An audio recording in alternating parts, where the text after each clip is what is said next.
గత కొంతకాలంగా పార్లమెంట్లో జరుగుతున్నటువంటి చర్చను మనం చూస్తూ ఉన్నాం.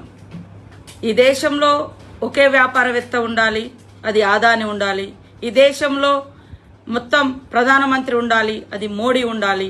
ఈ దేశంలో ఒకే పార్టీ ఉండాలి, అది బీజేపీ ఉండాలనే టార్గెట్గా బీజేపీ మరి వ్యవహరిస్తున్న తీరు మనకు అద్దం పడుతుంది.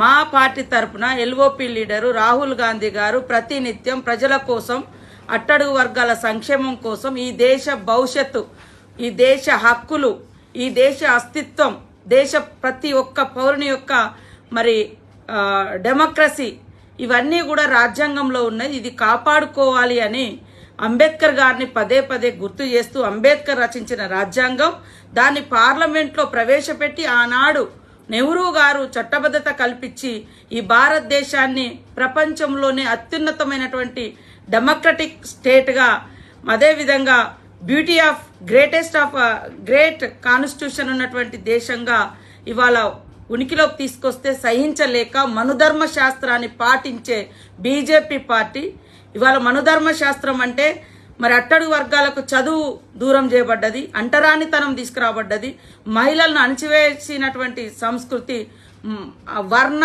కుల మరి అదే విధంగా జాతి విభేదాలతో పరిపాలించేది మనుధర్మ శాస్త్రం. సమానత్వం, ఆడ మగ సమానులే, బీద బిక్కి అందరు సమానులే, అసమానతకు గురవుతున్నటువంటి అట్టడుగు వర్గాలకు, కులాలకు మరి అత్యధిక ప్రాధాన్యతనిచ్చి ఈ సమాజంలో అంతరాలు లేనటువంటి మరి ప్రోగ్రెస్ని తీసుకురావడం కోసం భారత రాజ్యాంగాన్ని రచించినటువంటి మహనీయుణ్ణి తలుస్తే ఇవాళ అమిత్ షా గారి యొక్క అహంకారము మరి పడగ విప్పి బుసగొట్టింది. దాని ఫలితమే మీరు అంబేద్కర్ అంటే మరి ఏం సాధించలేరు, కానీ దేవుని పేరు తెలిస్తే మీరు స్వర్గానికి పోతారంటారు. అది కూడా మీరు చెప్పే దేవుణ్ణే తలవాలి, మాకంటూ వేరే దేవుళ్ళు లేవు.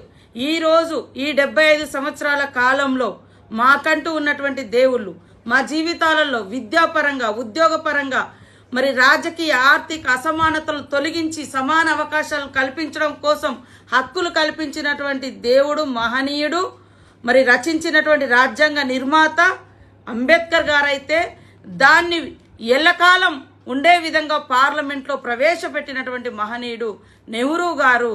ఇది గుర్తుపెట్టుకొని ఈ దేశానికి, ఈ దేశంలో ఉన్నటువంటి ప్రతి పౌరునికి అమిత్ షా ఖచ్చితంగా క్షమాపణ చెప్పాలి. ఎందుకంటే భారత రాజ్యాంగంలో ఉన్నటువంటి హక్కులు ఈ భారతీయుల అందరి హక్కులు ఉన్నాయి. భారతదేశంలో అసమానతలకు గురవుతున్నటువంటి వర్గాలకు సమానత్వాన్ని కల్పించడం కోసం